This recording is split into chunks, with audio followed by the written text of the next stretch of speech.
back to Adosto Dami. So in today's video, I will be going over my postpartum experience, basically my thoughts and feelings about how I have been doing, almost 6 weeks postpartum coming up this Friday as well.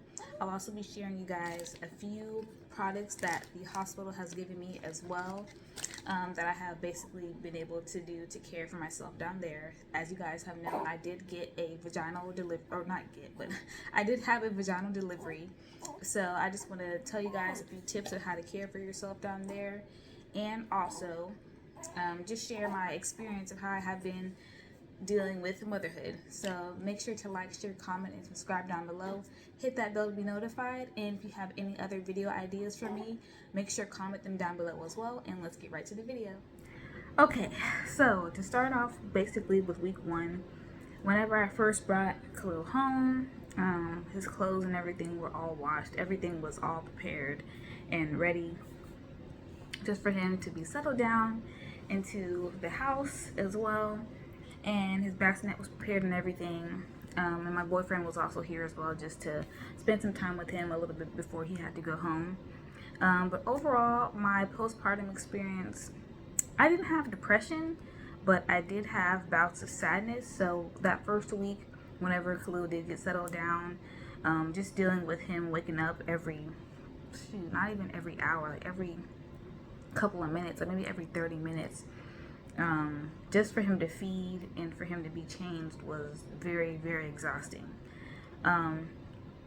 Yeah, very exhausting. And around that third week, I kind of got used to, the flow and the routine of him waking up.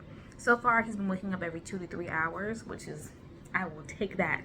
I will take that way better than how the first week of him coming home was, because I literally felt like I was a whole zombie, just waking up and then sometimes getting annoyed and frustrated because, he wouldn't latch on. He would latch on good, but sometimes he would still have trouble latching on because he was a newborn. So it's like he's used to, not used to, but he's still new to trying to learn how to feed. And I'm still new trying to learn how to get him to latch on and everything like that. So basically, that was it. The second week wasn't too bad. I did, have little moments of me crying, being sad, frustrated, annoyed. Even though those feelings are very normal, I didn't want to take anything out on Khalil because he's still a new baby. I wanted to give myself grace as well because I'm a first-time mom. I'm a new mom in general. So motherhood is very, very new to me. I didn't want to do too much on myself or bash myself because, I'm not a good mom because I'm not doing certain things correctly or right. I'm still learning. Winston is still learning to be a dad, and my grandparents, they're learning to be grandparents, and they're great at, taking care of Khalil whenever he needs to, be watched and stuff. And Winston's a great boyfriend to be able to, and a great dad, to be able to help and be there for Khalil whenever he's able to as well. So I have just been grateful to have gotten a lot of help, especially within that first week. Especially when my mom, she actually took off the whole first week just to be able to help me work around with dealing with Khalil. So washing my bed sheets, washing my clothes, making sure that Khalil had everything he needed. Like within that first week, it was amazing to have her help, even though I didn't want, y'all know me, I'm one to just not ask for help like that. But my mom, very, very grateful to have her as well. And grateful to have my dad for being there as well, just to make sure that Khalil's okay, that he's consoled and good and everything like that. But yeah, basically, that's how my postpartum has been. I have not had depression. I've not felt like I didn't want to get up. Now, within that first week, I did I didn't feel like eating, basically. Let's just say that I didn't feel like eating too much. If y'all know me, I love to eat a lot. I do. So even my boyfriend I had to tell him I'm just not up to eating, sometimes, even though I had to, because I'm like, okay, well, where is Khalil going to get his nourishment from? He's not going to get it from formula because I don't want to get it from formula. That's just my choice. I want to exclusively breastfeed. So yeah, I just had to kind of force myself to eat that first week because it was just exhausting. And sometimes I just want to put myself first, not myself first, but I wanted to put him first, even though I needed to put myself first in certain situations, to make sure I still have that self-care, because self-care is very, very important. I am all about it. I'm definitely all about it now, now that I'm a new mom, because I still have to take out time for myself to bathe, to wash myself, because that's another thing with postpartum. You stink. You do stink. Especially if you have gone days without showering or bathing. Yes, I'm keeping it real. I have gone days without showering or bathing. And, that's not going to happen anymore because I have help around the house now.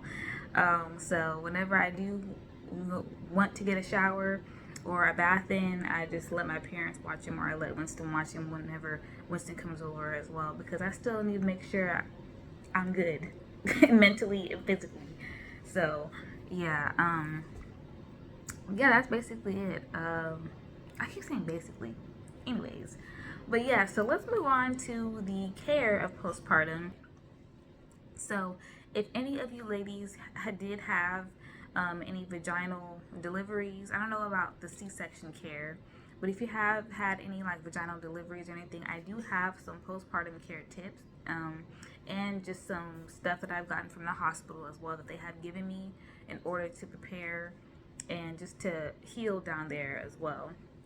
So the first thing that they gave me was a peri cleansing bottle. I think that's what it is, a peri bottle. Yeah, a peri bottle. But basically, it's like a squirt bottle. It's like a makeup. It's not makeup, but yeah, it's basically like a peri squirt bottle that you use down there, because you can't wipe. Because for me, I got liquid stitches. So if you wipe too hard, or just wipe in general, like, you're gonna cause excessive bleeding, and you already do bleed.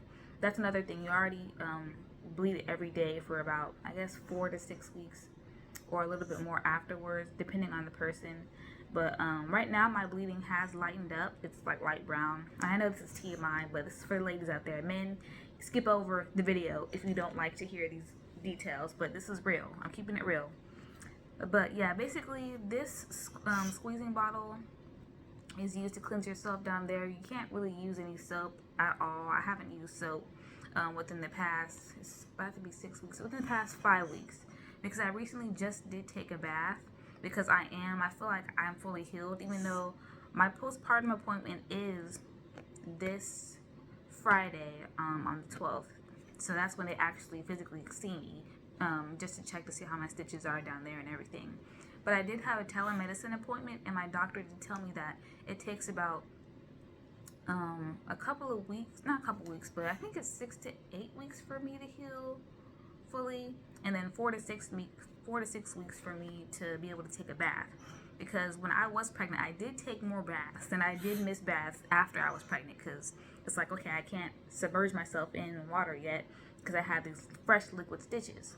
So basically, this is just to cleanse down there. I use lukewarm water, just spray down there whenever after I use the restroom, or even before. And then there's this called Dermaplast. It is a spray used for pain, burning, and itching. So it's called Dermaplast. It says it relieves pain from minor cuts and scrapes, burns, sunburns, and bug bites. But this is the little can they gave me. I still have some left, but I have been using this as well. It has been very, very good down there as well. I use this after I spray.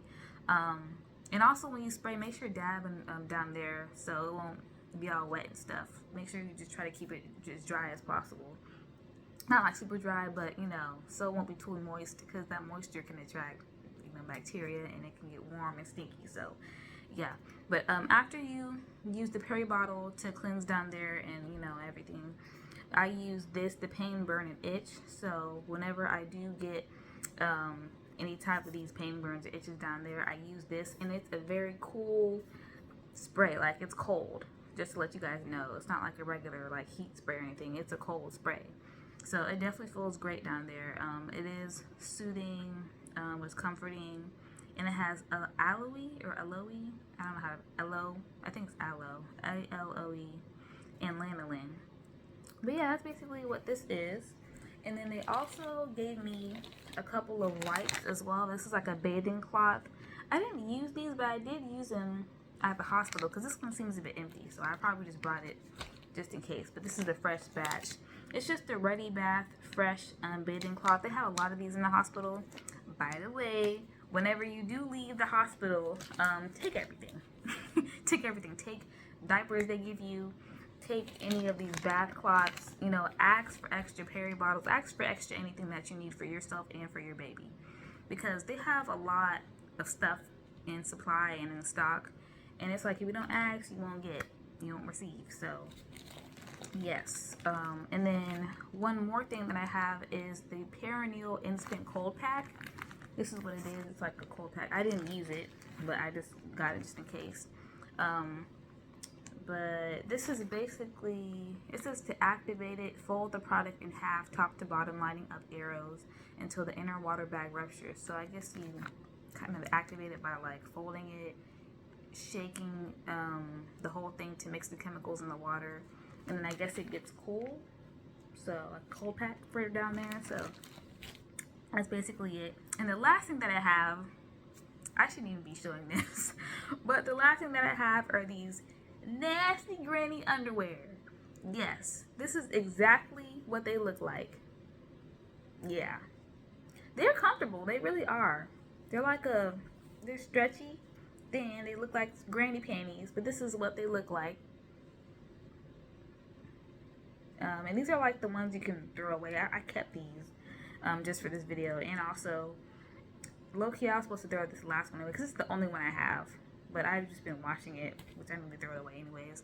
But yeah, so that's all of the postpartum care and all the tips that I do have as well. And right now I'm feeling good down there as well. I'm feeling good overall in general because I'm getting used to motherhood. I'm glad that I have a routine for Khalil as well. Sometimes the routine changes, but I feel like as he gets older, it'll be set and we'll all be good at the end of the day.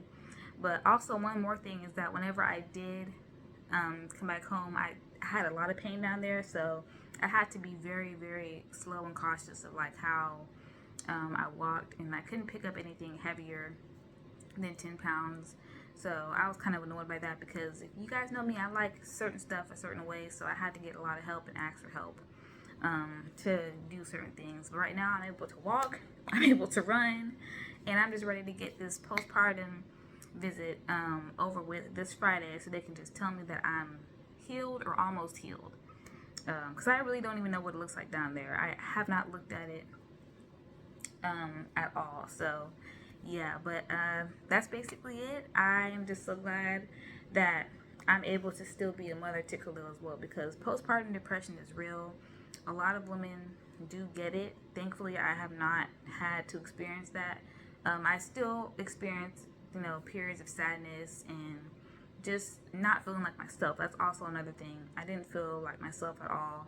I was able to talk to Winston, my boyfriend, you know, talk to him about certain things and talk to my parents about how I felt, and they understood. My mom, obviously, she understood because she's dealt with this before. She had me, my sister, and AJ. So, you know, she has gone through the whole 9 rounds, everything. But yeah, that's basically it. Thank you guys so much for watching my video.